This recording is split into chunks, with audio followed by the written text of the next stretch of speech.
ಆದ್ರೆ ಇಲ್ಲಿ ಇಷ್ಟು ಜನ ಇದ್ರು ಜಾನಕಿನ್ ಯಾರು ಅರ್ಥ ಮಾಡ್ಕೊಳ್ಳಿಲ್ಲ.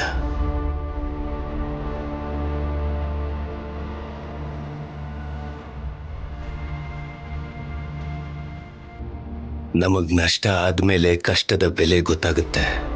ಕಾಲ ಕಳ್ದು ಹೋದ್ಮೇಲೆನೆ ನಾವು ಏನನ್ನ ಕಳ್ಕೊಂಡ್ವಿ ಅನ್ನೋದು ಗೊತ್ತಾಗುತ್ತೆ.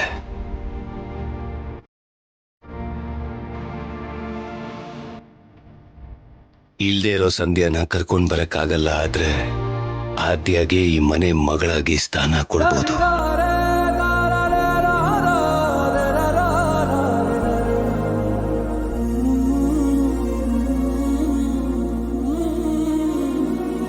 ಆದ್ಯ, ನೀನು ಅಮೆರಿಕಾಗೆ ಹೋದ್ಮೇಲೆ ಕೂಡ ನಿನ್ ತವರು ಮನೆ ಇಲ್ಲಿದೆ ಅನ್ನೋ ವಿಷಯನ ಮಾತ್ರ ಮರಿಬೇಡಮ್ಮ.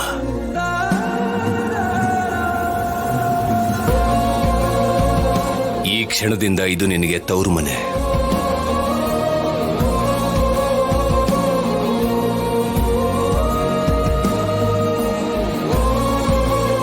ರಾಜಲಕ್ಷ್ಮಿಗೆ ಈ ಮನೆಯಲ್ಲಿ ಏನೇನ್ ಹಕ್ಕಿದೆಯೋ ಆ ಹಕ್ಕುಗಳೆಲ್ಲ ನಿನಗೂ ಸಿಗುತ್ತೆ.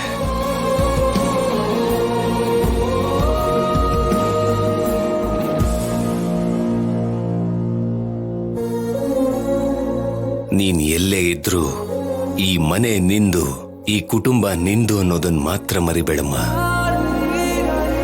ಸಾಕು ದೊಡ್ಡಪ್ಪ, ನನಗೆ ಯಾವ ಹಕ್ಕು ಬೇಡ.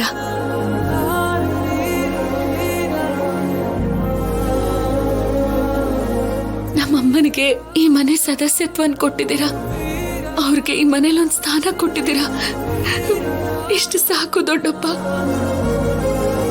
ಎಷ್ಟು ಸಾಕು. ನೀನು ಈ ಮನೆ ಮಗಳು ಅಂದ್ಮೇಲೆ ನೀನು ಬೇಡ ಅಂತಂದ್ರು ನಿನ್ನ ಹಕ್ಕು ನಿನಗಿದ್ದೇ ಇರುತ್ತಮ್ಮ.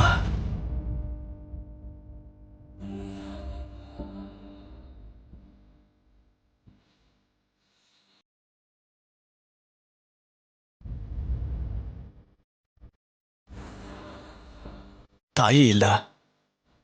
ನಾಳೆ ನನಗೇನಾದ್ರೂ ಆದ್ರೆ ನನ್ನ ಮಗಳಿಗೆ ಯಾರಿದ್ದಾರೆ ಅನ್ನೋ ಚಿಂತೆ ಇತ್ತು ಇಷ್ಟು ದಿನ.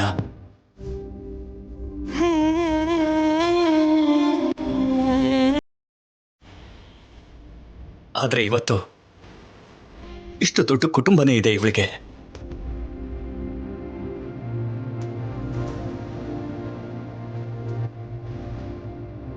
ನಾನು ಕೊಟ್ರೆ ಆಸ್ತಿನ ಕೊಡ್ಬೋದೋ ಏನೋ, ಆದ್ರೆ ನೀವು ಕುಟುಂಬನೇ ಕೊಟ್ಟಿದ್ದೀರಾ. ಇವಳಿಗೊಂದು ತವರು ಮನೇನ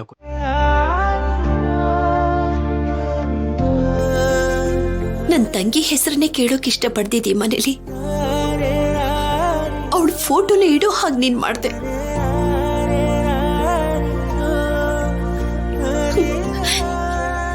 ಇದು ನಿನ್ನ ದೊಡ್ಡತನ.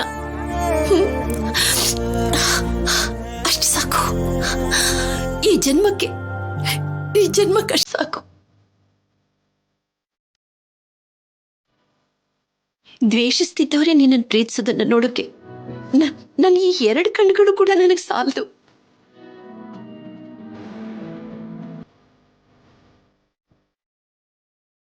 ಆ ತಂಗಿಗೋಸ್ಕರ ಈ ಅಕ್ಕ ಎಷ್ಟು ಕಷ್ಟಪಟ್ಟಿದ್ದಾರೋ, ಈ ಅಕ್ಕನಿಗೋಸ್ಕರ ಆ ತಂಗಿ ಎಷ್ಟು ನೋವು ಅನುಭವಿಸಿದಾಳೋ ನನಗೆ ಮಾತ್ರ ಗೊತ್ತಮ್ಮ.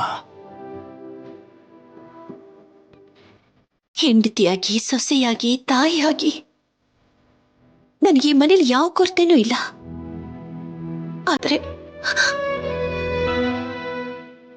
ಆದ್ರೆ ನನ್ನ ಮನಸ್ಸಿನಲ್ಲಿ ನನ್ನ ತಂಗಿ ಈ ಮನೆ ಹೊಸಲು ತುಳಿಲಿಲ್ವಲ್ಲ ಅನ್ನೋ ನೋವು ನನಗೆ ತುಂಬಾನೇ ಉಳ್ಕೊಂಡ್ಬಿಟ್ಟಿದೆ.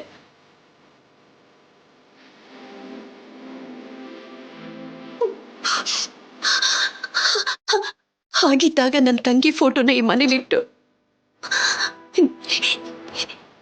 ನನ್ನ ನೋವನ್ನ ದೂರ ಮಾಡಿಬಿಟ್ಟೆ.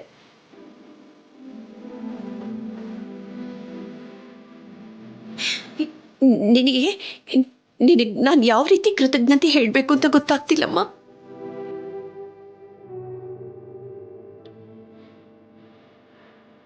ಅದಕ್ಕೇನಾ ಅಮ್ಮ ಆದ್ಯನ ಬೇಗ ಕಳಿಸ್ತಾ ಇರೋದು?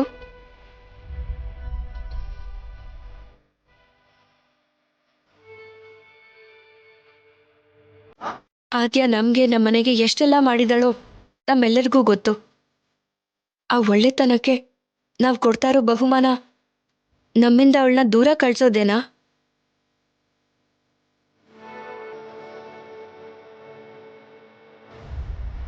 ನಾನು ಹೋಗ್ತೀನಿ ಅಂದ್ರೆ ಇಲ್ಲ ಅಮ್ಮ ನೀನು ಇರಲೇಬೇಕು ಅಂತ ಹೇಳೋದು ಬಿಟ್ಟು ಹೋಗಮ್ಮ ಅಂತ ಹೇಗಮ್ಮ ಹೇಳಕ್ಕಾಗ್ತಿದೆ ನಿಂಗೆ?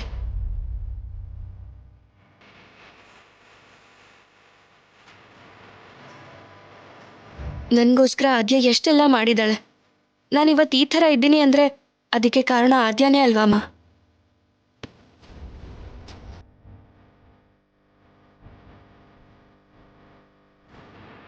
ಮನುಷ್ಯನ ಒಳ್ಳೆತನ ಅಷ್ಟೇ ಅಲ್ಲ ಅಮ್ಮ, ಆ ಒಳ್ಳೆತನ ನಮ್ಮಿಂದ ದೂರ ಹೋಗ್ದಿರೋ ಹಾಗೂ ನೋಡ್ಕೋಬೇಕಲ್ವಾ?